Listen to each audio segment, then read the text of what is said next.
ሼኽ የኒካህ ቀለበት በየትኛው እጅ ነው የሚደረገው? በቀኝ ነው በግራ? ነብዩ መሐመድስ ሰለላሁ ዐለይሂ ወሰለም አድርገው ነበር ወይ? እሰይ መጀመሪያ የኒካህ ቀለበት የሚባል ነገር ስተት ነው፣ ገለጥ ነው፣ ቢድዓ ነው። ይሄ የኒካህ ቀለበት ማለት ምን ማለት ነው? ኒካህ ማለት ዘወጅቱ ቀቢልቱ ማለት ነው። ሸሂዶች ባሉበት ቤተሰብ ባለበት የሷ ወልየል አምር ይመጣና እሷን ያስፈቅዳታል። አዎ ላገባው ዝግጁ ነኝ ትላለች።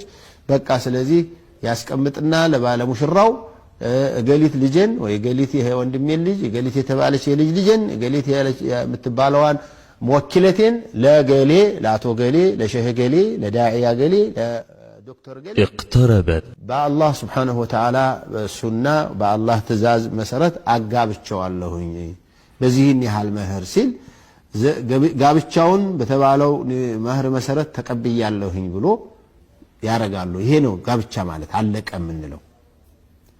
ከዚህ በኋላ ምን ማለት ነው የጋብቻ ቀለበት?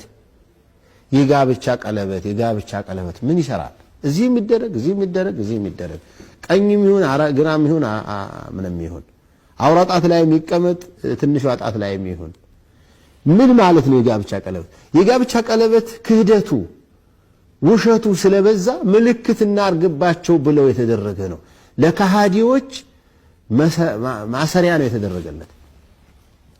በቃ መንገድ ላይ ያገኛትን ማንም እየጠየቀ ስላስቸገረ መንገድ ላይ ያገኘችውን ማንም እየጠየቀች ስላስቸገረች እራ አግብተናል ባካችሁ በዚህ ነገር እንዳታሳስቱን ለማለት ለመከላከያ ነው አሉ የተደረገው።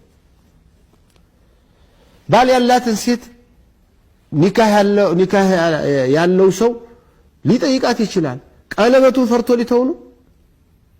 እሱ አግብተህ ይላንተ እንዳይባል ቀለበቱ አብሮ በሚስማር አይመታ አውልቆ ኪሱ ይዘው።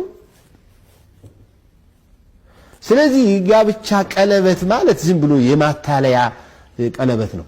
የቃል ኪዳን ቀለበት ይሉታል እንደውም የቃል ኪዳን ቀለበት። ስለዚህ ይሄ ቢድዓ ነው፣ ሙንከር ነው። ከጋብቻ ጋር የተያያዘ ቀለበት የለም። ወርቅ ሊያደርግላት ይችላል፣ ለምን አያለብሳትም? ሴት ልጅ ወርቅን ማጌጥ ብቻ ሳይሆን ልብስ ብታደርገው የሚከለክላት የለም።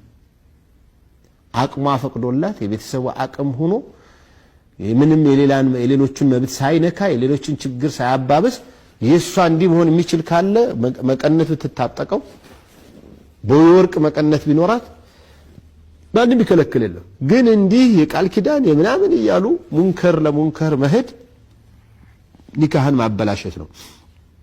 ቀለበት ሲደረግ በየት ነው የሚደረገው? በቀኝ ነው የሚደረገው? በግራ ነው የሚደረገው?